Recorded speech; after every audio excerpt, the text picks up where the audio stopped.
大家好，我是咪咪，欢迎收看我的频道。今天我要来分享无麸质的海绵蛋糕做法。今天的海绵蛋糕我是使用比较容易制作的戚风蛋糕的分蛋法来制作。首先我们看一下今天需要准备的模具。今天我准备的是这个6寸的戚风蛋糕专用的阳极膜，那它是活底比较好取出的款式，因为我们是要使用戚风蛋糕的原理来让这个蛋糕长大，所以你的模具记得上面不要有涂油或是铺烘焙纸，直接使用就可以。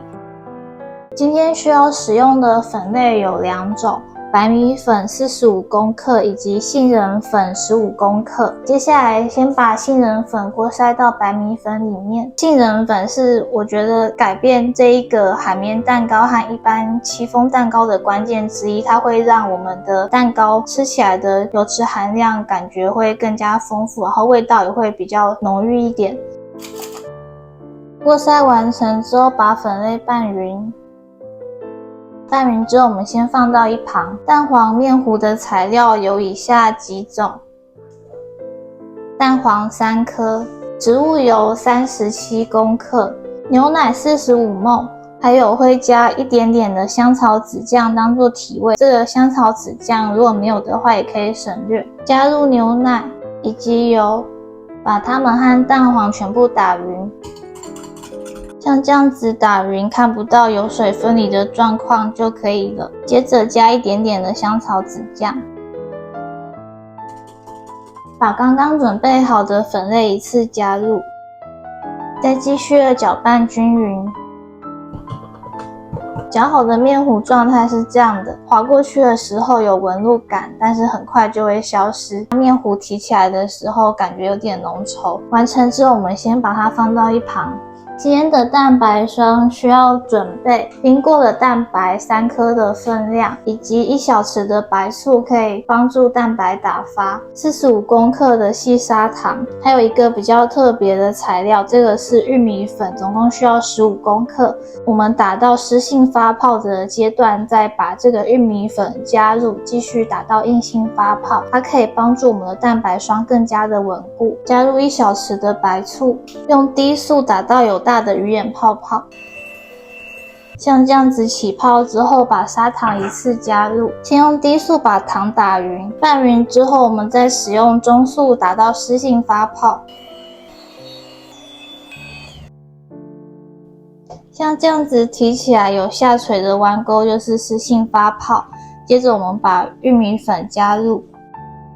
使用低速把玉米粉拌匀，并且慢慢的打到硬性发泡。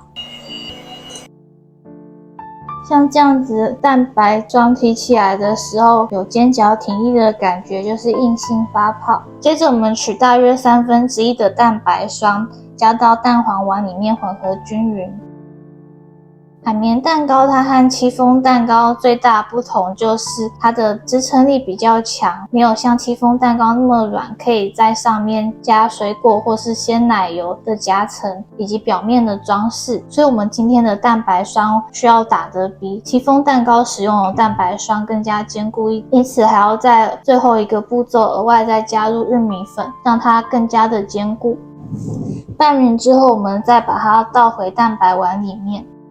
再继续的搅拌均匀。都搅拌均匀之后，我们就可以把它倒入模具里面。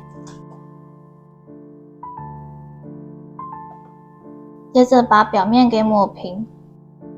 取一根筷子画圈，让它里面不要有细缝。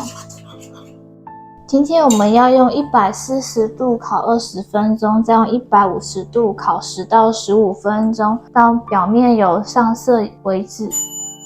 蛋糕出炉之后，我们把它倒扣放凉。放凉之后，把蛋糕取出凸模。烤好的蛋糕从它的边缘压一下，就可以很很顺利的从模具上面下来。它这个是有弹性的，所以不用担心说压完它会扁掉。这个蛋糕的话有2个地方需要注意，它的材料是不可以省略。第一个是粉类材料里面的杏仁粉，因为传统的海绵蛋糕它是使用融化奶油，但是融化的奶油它因为温度比较高，再和我们冰的蛋白霜在搅拌的时候会比较容易消泡，因此我这个配方我是使用植物油来做代替。那为了弥补植物油比较不浓郁的口感，所以我会在粉类里面再加一些的杏仁粉，让整体的油脂含量更加丰富。还有一个就是蛋白霜最后打发的时候加入的玉米粉，是让我们这个蛋糕蛋白霜更加稳固的关键，所以一定要记得加入。那我们看一下这个海绵蛋糕它的侧面，它的侧面的话孔洞会比戚风蛋糕的孔洞再更加细致一点，压起来也是有弹性的，但是会再稍微坚固一些。这个蛋糕它冰过之后会比现在刚烤好的时候再硬一点，我会觉得比较适合拿来做装饰或是里面夹馅料。